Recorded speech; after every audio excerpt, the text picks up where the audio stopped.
جی ناظرین، آپ کا خیر مقدم ہے ایک دفعہ پھر رحمت سحر میں داتا کی نگری لاہور سے ایمان اور رمضان ہمارا خصوصی سیگمنٹ، اور آج گفتگو پیش کرنے کی سعادت پا رہے ہیں ایمان اور قرآن کے عنوان سے۔ گفتگو کا سلسلہ ہی ہمیں ایک دفعہ پھر آگے بڑھانا ہے، مفتی صاحب قبلہ کی جانب بڑھیں گے۔ مفتی صاحب، جس طرح ہر پیغام اور ہر فکر پورے معاشرے پر بھی، اقوام پر بھی، خطوں پر کچھ نہ کچھ اثرات ضرور پیدا کرتی ہیں، ثبت کرتی ہیں، کلام مجید فرقان حمید کے اقوام عالم پر جو اثرات ہیں، میں چاہتا ہوں اس کا ایک جائزہ آپ ضرور پیش فرما دیجئے۔ اس میں صفدر صاحب تو دوسری رائے ہی نہیں ہے، چونکہ قرآن ہے ہی بنی نوع انسان کے لیے۔ بالکل ٹھیک۔ قرآن سب کے لیے سر چشمہ ہدایت ہے، اور پیغام بھی اس کا سب کے لیے ہے۔ جو آیا کریمہ معروف ہم پڑھتے ہیں اور ماہ رمضان المبارک کی مناسبت سے وہ ہر جگہ کوٹ کی جاتی ہے، شہر رمضان الذی انزل فیہ القرآن ھدی للناس۔ اللہ اکبر۔ تو قرآن نے یہ کہا ہے کہ یہ کتاب تو بنی نوع انسان کے لیے ہدایت کا سر چشمہ ہے، تو اس کا اظہار بھی وقتاً فوقتاً ہوتا رہا۔ جس کی سماعتوں سے قرآن ٹکرا گیا، چاہے وہ مشرک تھا، کافر تھا، جس کو ازل میں اللہ تبارک و تعالیٰ نے جس کی فطرت سلیم بنائی تھی، اس کی سماعت سے ٹکرایا ہے تو وہ اس سے متاثر ہوئے بغیر رہ ہی نہیں سکا۔ اللہ اکبر، اللہ اکبر۔ اور دور نبوی سے لے کر آج تک اس کی بے شمار مثالیں موجود ہیں۔ مثلا حضرت فاروق اعظم رضی اللہ تعالیٰ عنہ کے قبول اسلام کا واقعہ، حضرت عامر بن طفیل دوسی جو ہیں ان کے قبول اسلام کا واقعہ، بلکہ اس وقت وہ جو مشرکین تھے ابو جہل اور اس کی ذریت، وہ باہر سے آنے والوں کو روکا کرتے تھے، دو باتیں کہتے تھے۔ ایک تو کہتے تھے کہ محمد کے قریب بھی نہیں جانا صلی اللہ علیہ وسلم، کیونکہ جسے وہ دیکھ لیتے ہیں وہ بھی ان کا ہو جاتا ہے، اور جو ان کو دیکھ لیتا ہے وہ بھی ان کا ہو جاتا ہے۔ اور دوسرا وہ جو کلام جو ان پر جس کا دعویٰ کرتے ہیں کہ ان پر اترتا ہے، تو وہ کلام بھی نہیں سننا ہے، کیونکہ جو سن لیتا ہے وہ اس کے دل کو گھائل کر دیتا ہے۔ اور یہی ہوتا رہا۔ اور آج کی جدید دنیا کے اندر ڈاکٹر صاحب جو بات کر رہے تھے علوم قرآن کے حوالے سے، اور قرآن تمام علوم کا سرچشمہ ہے، آج بھی ریسرچ پوائنٹ آف ویو سے جو غیر مسلم اقوام قرآن کو پڑھتی ہیں تو بالآخر ان کا اندر گواہی دیتا ہے کہ یہ اللہ کا کلام ہے۔ اللہ بڑے بڑے سائنٹسٹ جو ہیں، بالکل ان کے اسلام کے قبول کرنے کی بنیادی وجہ یہ وجہ بنی، وہ حالانکہ ہم نے چونکہ اس کو صرف کتاب ثواب سمجھ لیا، بدقسمتی اور المیہ یہ ہے کہ اس کو کتاب ہدایت کے طور پر، یہ کتاب انقلاب کے طور پر لیا ہی نہیں، وہ ریسرچ پوائنٹ آف ویو سے پڑھتے تھے۔ اس لیے اس پہ ذرا گفتگو اور زیادہ کریں جی میں بالکل یہی ضرور نبی رحمت صلی اللہ تعالیٰ علیہ وآلہ وسلم نے روفی صاحب حضرت ابو ذر غفاری رضی اللہ تعالیٰ ان کو بلایا، اور آپ جانتے ہیں یہ زاہد صحابی تھے، ہر وقت اللہ اللہ کرتے، نوافل پڑھتے، شب بیداری۔ تو قرآن کو سمجھنا کتنا ضروری ہے، قرآن کو سمجھنا کتنا ضروری ہے، میں آپ کا سوال سمجھ گیا۔ اس لیے اس پر اسپیسیفک میرے آقا نے یہ جواب ارشاد فرمایا، بلا کے فرمایا، یا ابا ذر لن تغدوا فتعلم آیۃ من کتاب اللہ خیر من ان تصلی 100 رکعہ۔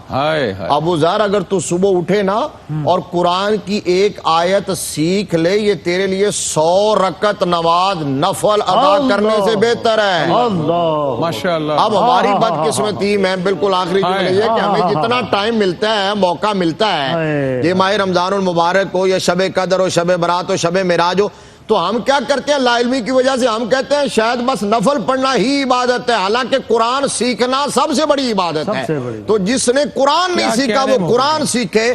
وہ جو بات آپ پہلے ڈاکٹر صاحب نے بھی کہی، آپ نے بھی کہی، وہ جو اٹک اٹک کے پڑھتا ہے، نبی رحمت نے یہ بھی فرمایا ہے کہ عمر کی قید نہیں، اگر عمر کے کسی حصے میں خیال آ جاتا ہے، کوئی قرآن سیکھنا شروع کر دیتا ہے، اس کا آخری وقت آ جاتا ہے تو وہ شہداء کے زمرے میں اٹھایا جاتا ہے۔ اللہ اللہ اللہ، مفتی صاحب اللہ اکبر، اللہ اکبر، کیا کہنے، اللہ اکبر۔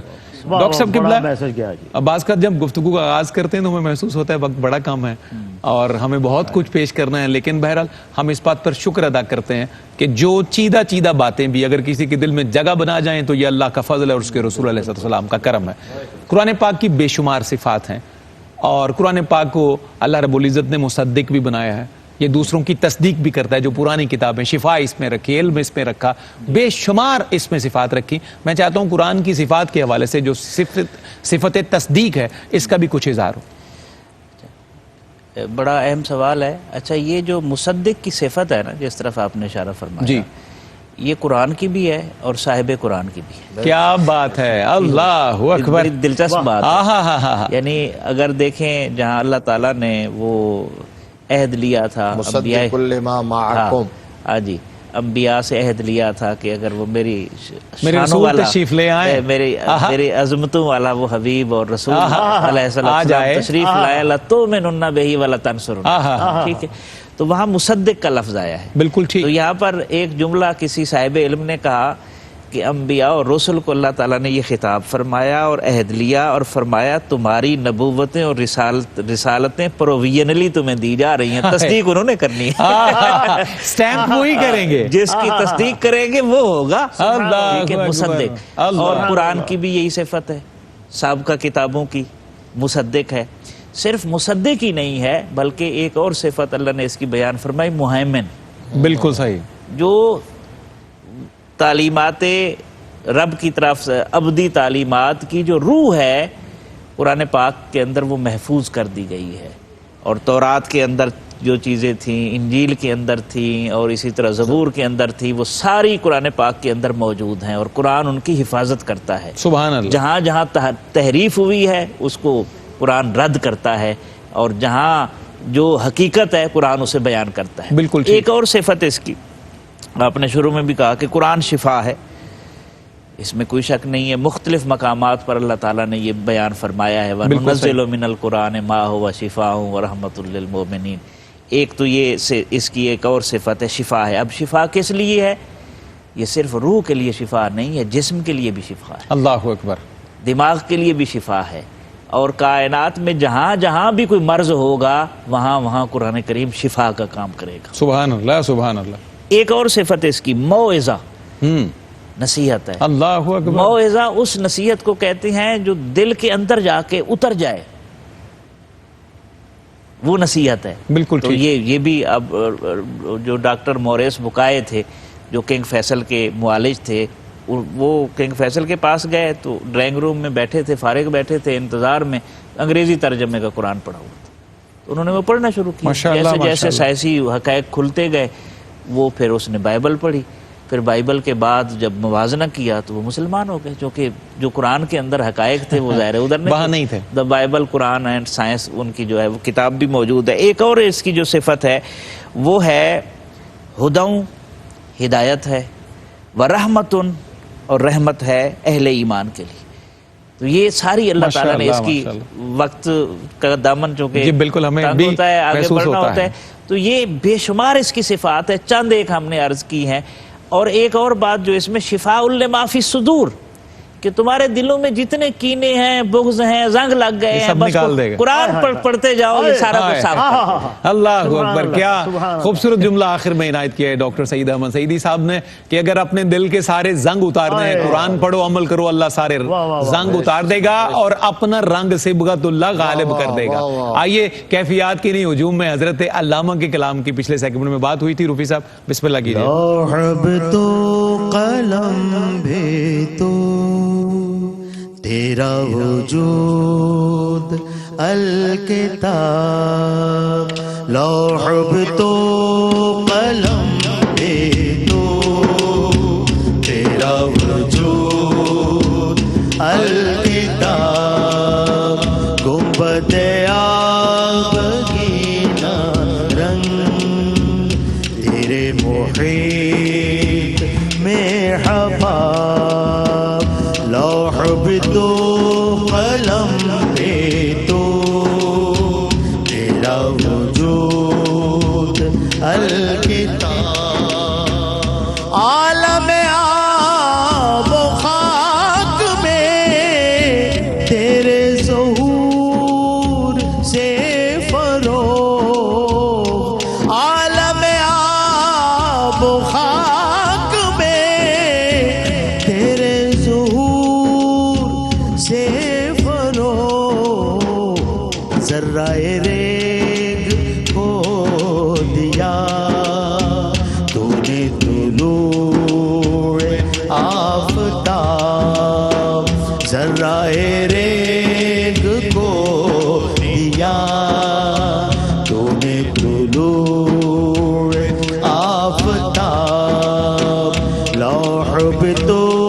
قلم میں تو تیرا وجود الکتاب شوق تیرا اگر نہ ہو میری نماز کا امام شوق تیرا اگر نہ ہو میری نماز کا امام میرا قیام بھی حجاب میرا سجود بھی حجاب میرا قیام بھی حجاب میرا سجود بھی حجاب لوح بھی تو قلم بھی تو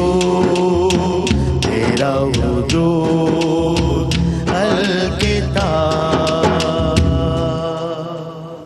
زندہ باد رفیع صاحب، ماشاءاللہ ماشاءاللہ. گفتگو کا سلسلہ ہمیں آگے بڑھانا ہے. ناظرین، پروگرام کے اختتامی لمحات ہیں اور اس میں ہم اپنے موضوع کو سم اپ کرنے کی، اس کا کوئی تجزیہ کنکلوژن آپ کے سامنے پیش کرنے کی کوشش کرتے ہیں. اس میں ذرا میں اپنا یہ کہتے قبر میں بھی سفارش کرے گا قرآن پاک، ہے ایسی بات؟ بالکل. نبی رحمت صلی اللہ تعالیٰ علیہ وآلہ وسلم کا فرمان عالی شان ہے جی الصیام والقرآن یشفعان للعبد. یقول الصیام اے رب انی منعتہ الطعام والشہوات بالنہار فشفعنی فیہ ویقول القرآن اے رب انی منعتہ النوم باللیل فشفعنی فیہ فیشفعان او کما قال علیہ السلام. حضور صلی اللہ علیہ وسلم نے فرمایا کہ روزہ اور قرآن دونوں حشر کے میدان میں کھڑے ہو کر رب کی بارگاہ میں بندے کی سفارش کریں گے. روزہ کہے گا یا اللہ دن بھر میں نے اسے کھانے پینے سے، خواہشات نفسانی کی تکمیل سے روکے رکھا ہے، لہذا آج میں اس کی سفارش کرتا ہوں، میری شفاعت اور سفارش کو اس کے حق میں قبول فرمایا جائے. اور پھر میرے نبی نے فرمایا قرآن کھڑا ہو جائے گا. قرآن کہے گا یا اللہ میں نے تیرے بندے کو رات بھر سونے سے، نیند سے روکے رکھا، یہ میری محبت میں کھڑا رہا، قرآن سنتا رہا، قرآن پڑھتا رہا. آج میں اس کی سفارش کرتا ہوں، میری سفارش کو اس کے حق میں قبول کیا جائے. تو اللہ کے پیارے محبوب صلی اللہ علیہ وسلم نے فرمایا صرف شفاعت اور سفارش کریں گے نہیں، بلکہ ان کی شفاعت کو بندے کے حق میں قبول فرمایا جائے گا اور اس بندے کو بخشش کا پروانہ عطا فرما دیا جائے گا. یہ تو آپ کے سوال کا جواب ہو گیا. اب وہ پیغام اگر ٹائم ہے، اجازت ہے تو چاہوں گا 2 جملوں میں آج کی نشست کا جو پیغام ہے کلام مجید فرقان حمید کے حوالے سے ہمارے ناظرین کے لیے پوری دنیا وہ میں جہاں سے چلا تھا نا اسی کے ساتھ لنک کر کے ایک بات سنا دیتا ہوں اختصار کے ساتھ. بسم اللہ. یہ ایف سی کالج ہے لاہور میں، فورمین کرسچن کالج. اس کا پرنسپل ڈاکٹر لوکس وہ علامہ اقبال کے پاس آیا اور آ کے کہا کہ Iqbal what is your point of view about holy Quran? یہ قرآن کے متعلق تمہارا نظریہ کیا ہے؟ آیا اس کا معنی اور مفہوم آسمانوں سے آیا ہے جس کو تمہارے نبی نے اپنے لفظوں میں بیان کر دیا ہے، یا اس کے الفاظ بھی آسمانوں سے اترے ہیں؟ تو اقبال نے کہا کہ ڈاکٹر لوکس قرآن مجید کا ایک ایک لفظ رب کی بارگاہ سے آیا ہے. اس نے کہا کہ آپ جیسا ورسٹائل جینیس، ایسا نابغہ عصر اور نادر روزگار وہ یہ نظریہ رکھتا ہوگا، یہ میں نے کبھی سوچا بھی نہیں تھا. بھلا قرآن کے الفاظ کس طرح رب کی بارگاہ سے آ سکتے ہیں؟ دلیل کیا آپ کے پاس؟ تو اقبال نے کہا ڈاکٹر لوکس دلیل یہ ہے کہ میں شعر لکھ رہا ہوتا ہوں، سم ٹائم میرا قلم جواب دے جاتا ہے، ہوش و خرد معوف ہو جاتے ہیں، صلاحیت منجمد ہو جاتی ہے، میں تھک ہار کے آنکھیں بند کرتا ہوں، قلم بند کرتا ہوں اور سر جھکا کے بیٹھ جاتا ہوں. کیا دیکھتا ہوں؟ اچانک غیب سے بنے بنائے شعر اور ڈھلے ڈھلائے مصرے میرے اوپر وارد ہونا شروع ہو جاتے ہیں، جنہیں میں اٹھا کے اسی طرح اپنے اشعار کا حصہ بنا دیتا ہوں. ڈاکٹر لوکس میں مصطفیٰ کریم صلی اللہ علیہ وسلم کے غلاموں کا ادنا سا غلام ہوں. اگر میرے اوپر بنے بنائے شعر اور ڈھلے ڈھلائے مصرے وارد ہو سکتے ہیں تو مصطفیٰ کے علم نشرہ کے نورانی سینے پر رب کی بارگاہ سے قرآن کے الفاظ بھی نازل ہو سکتے ہیں. کیا بات ہے موتی صاحب، زندہ بات. کیا سم اپ کیا ہے، سبحان اللہ. چھوٹی سی بات I would like to share. نہیں بسم اللہ. میری یونیورسٹی میں اقبال ڈے کے اوپر ایک حافظ قرآن سٹیج پر آئے جی. انہوں نے کہا جی میں حافظ قرآن ہوں آپ آڈینس میں سے کوئی شخص حضرت علامہ اقبال کا کوئی شعر سنائے, میں آپ کو بتاؤں گا وہ کس آیت کا مفہوم اور ترجمہ. بھائی زندہ لوگ شعر بولتے گئے اور وہ آیتیں آیات پڑھتے پڑھتے گئے اور ترجمہ سناتے گئے اور اسے لنک کرتے گئے. آئے زندہ باد. ہمارا سلام ہو علامہ کی خدمت میں اور ان کی قبر پر بے شمار رحمت اللہ کی ہوں. کلندر لاہوری درویش لاہور کی قبر انور پر. ڈاکٹر صاحب ہم نے نشست کا ایک پیغام نشر کرنا ہے. میں حقوق جس طرح اللہ کے بندوں پر, بندوں کے اللہ پر, تو اس طرح قرآن مجید کے بھی حقوق ہوں گے نا پڑھنے والوں پر. میں چیدہ چند باتیں آپ سے جاننا چاہوں گا پیغام کے طور پر. ایک بات پہلے میں عرض کر دوں کہ جو مفتی صاحب ارشاد فرما رہے تھے اس میں ایک اور جملہ ہے. علامہ جب کیفیت طاری ہوتی تھی نا تو 150 شعر وہ کہتے ہیں ایک ایک نشست میں بولتا جاتا تھا اور لکھنے والے لکھ لیتے تھے. حالانکہ یہ ناممکنات میں سے ایک ایک شاعر کے لیے 150 شعر. 150 شعر. اچھا, دوسری بات یہ ہے وہ کہ یہ فیضان کی چونکہ گھڑیاں ہوتی تھی تو سال کے پہلے حصے میں ایک کیفیت طاری ہوئی اور وہ چیزیں لکھ لی گئی, اور سال کے دوسرے حصے میں جب وہ کیفیت طاری ہوتی تھی تو وہ شعر آپس میں مربوط بھی ہوتے تھے. کیا بات ہے, یہ دوسری قائم ہو جاتا بات, ربط قائم ہوتا تھا, انٹرلنکڈ ہو جاتا. گویا یہ فیضان کے سارے سلسلے جو ہے وہ جڑے ہوئے ہیں اور یہ مختلف کڑیاں. زندہ باد. حقوق میں صفدر صاحب 5 حقوق آتے ہیں. سب سے پہلے قرآن پاک پر ایمان لانا, پہلا ایمان لانا, پہلا. دوسرا قرآن پاک کی تلاوت کرنا. درست. یہ ہم چھوڑ چکے ہیں ہمارے معمولات اس کو ہمیں میں, جاری کرنا چاہیے. جاری کرنا چاہے 2 آیتیں پڑھیں, 4 پڑھیں, 5 پڑھیں روزانہ. اچھا, یہ روزانہ پڑھتے رہے. اور جو مفتی صاحب نے فرمایا اگر اسے ترجمہ کے ساتھ پڑھ لیں تو سبحان پھر اللہ, چاہے ساری ایک آیت پڑھ لیں, عبادتوں سے اوپر بڑی عبادت ہے. تیسری ڈاکٹر صاحب, تیسری ہے جناب اللہ تعالیٰ آپ کا بھلے کرے قرآن پاک کو سمجھنا. بالکل ٹھیک, اس کی تفہیم, اس کی تفہیم, صرف تلاوت نہیں, قرآن مفہوم کو سمجھنا. وہ جو مفتی صاحب فرما رہے تھے, آپ نے بھی فرمایا کہ ہم سورہ یاسین پڑھتے ہیں بندے مارنے کے لیے. جی ہاں, اقبال کہتے ہیں بد نصیب قرآن مردے کو زندہ کرنے آیا تھا اور تو مارنے کے لیے اس کو زندہ مارنے کے لیے استعمال کر رہا ہے. تو اس کا فہم بڑا ضروری ہے. اور چوتھا حق ہے قرآن مجید پر عمل کرنا. بالکل ٹھیک, سارے کام کر کے عمل کرنا. اور 5واں ہے کہ اس علم کو پھر آگے مخلوق کمیونیکیٹ کرنا. زندہ باد ڈاکٹر صاحب, نہایت خوبصورت. مختصر سے وقت میں جتنا ممکن ہو سکا ہم نے کوشش کی ہے. مفتی صاحب کو اللہ سلامت رکھے. ڈاکٹر صاحب آپ پر سلامتی, اور روفی صاحب آپ کی پوری ٹیم پر. آخری کلام آخر میں بھی میں چاہتا ہوں حضرت علامہ اقبال کا کلام ہی ہوگا. بسم اللہ, بسم اللہ. تو کیوں نہ پھر آج میں بھی اپنا وقت سارا آپ کو دے دوں. نہیں, آپ اپنا وقت لیں. آپ, میری خواہش تھی کہ میں ممکن ہے آپ سے, کیونکہ پچھلی راتوں میں جب حضور مولا کائنات کے ایام گزرے تو آپ کیونکہ حرمین شریفین میں تھے, اچھا جی, تو میں چاہتا ہوں کہ ہماری خواہش بھی تھی ٹیم کی کہ مولا پاک کی منقبت آپ سے سن لے, لیکن اگر آپ کا جو انتخاب ہے تو سر تسلیم خم ہے جو مزاج یار میں ہے. جی بسم اللہ. اگر آپ کہتے ہیں تو میں 2 شعر آپ کو لنک دینے کے لیے عرض کر دیتا ہوں, اس کے بعد آپ شروع کیجئے گا. مفتی صاحب, مولانا حسن رضا بریلوی کا انتخاب ہے اور بہت کم لوگوں نے اس کو سنا ہے. استاذ زمن ہے اور شہنشاہ تغزل ہے. اے حب وطن ساتھ نہ یوں سوئے نجف جا.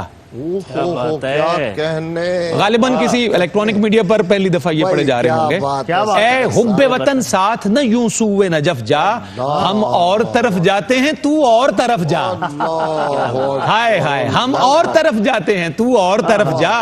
مفتی صاحب شعر دیکھیے, صرف اسی کے لیے. جی ہاں, سنیے شعر. چل ہند سے, چل ہند سے, چل ہند سے غافل, چل ہند سے, چل ہند سے, چل ہند سے غافل. اٹھ سوئے نجف, سوئے نجف, سوئے نجف جا. اٹھ سوئے نجف, سوئے نجف, سوئے نجف جا. وقت کم ہے ناظرین, تو 2 شعر اور پیش کرتا ہوں, سنیے. اے طلعت شہ آ تجھے مولا کی قسم آ. اے طلعت شہ آ تجھے مولا کی قسم, اے ظلمت دل جا تجھے اس رخ کا حلف جا.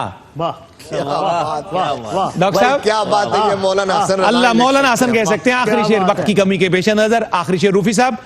جیلاں کے شرف حضرت مولا کے خلف ہیں, غوث اعظم بیٹے ہیں مولا کائنات کے.